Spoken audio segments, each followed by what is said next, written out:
There are things that a morally normal, even a very morally average or mediocre person would not, unprompted, do.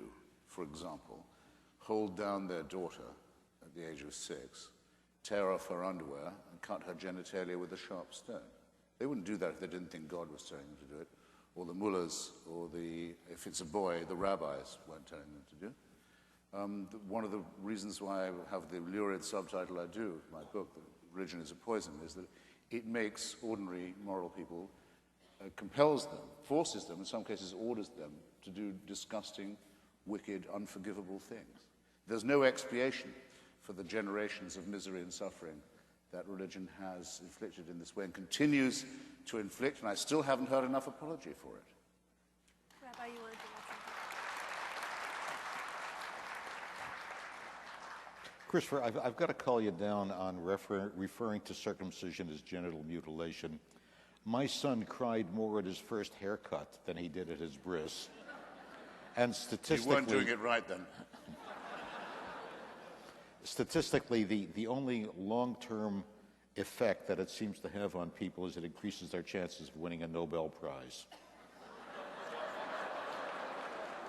I can't find the compulsory mutilation of the genitals of children a subject for humor in that way, or flippancy in that way.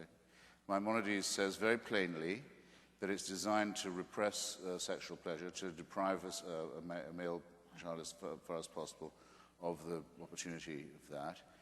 The full excision, not just the snip or the full mandatory covenant is fantastically painful, leads to trauma, leads to the dulling of the sexual relationship, and can be in itself life-threatening at that moment. We have the records, I can show them to you, of hundreds and hundreds and hundreds in the United States, boy babies who've died or had life-threatening infections as a result of this disgusting practice. That a person as humane as yourself can sit here and think of that as a fit subject for humor shows what I mean. Religion makes morally normal people say and do disgusting and wicked things, and you've just proved my point for me.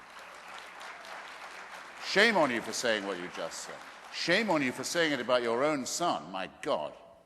Let's move on. Yes, let's. What next?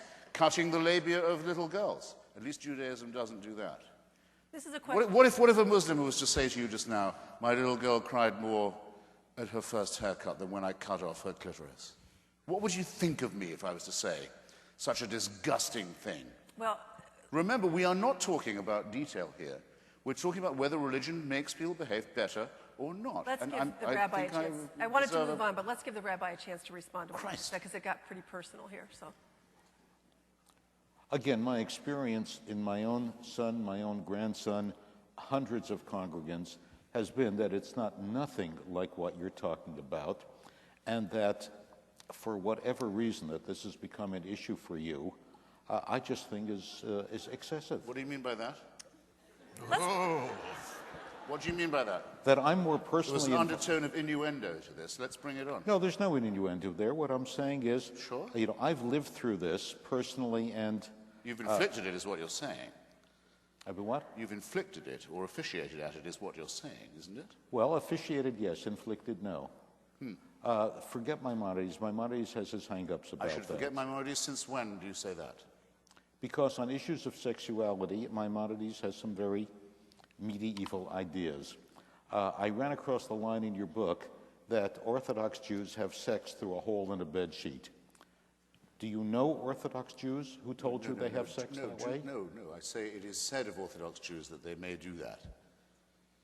all right, gentlemen, I'm sorry to break this up. That's a Reformed Jewish rumor about Orthodox. We have a lot of questions from the audience, and I want to give others a chance. Genital mutilation is no joke.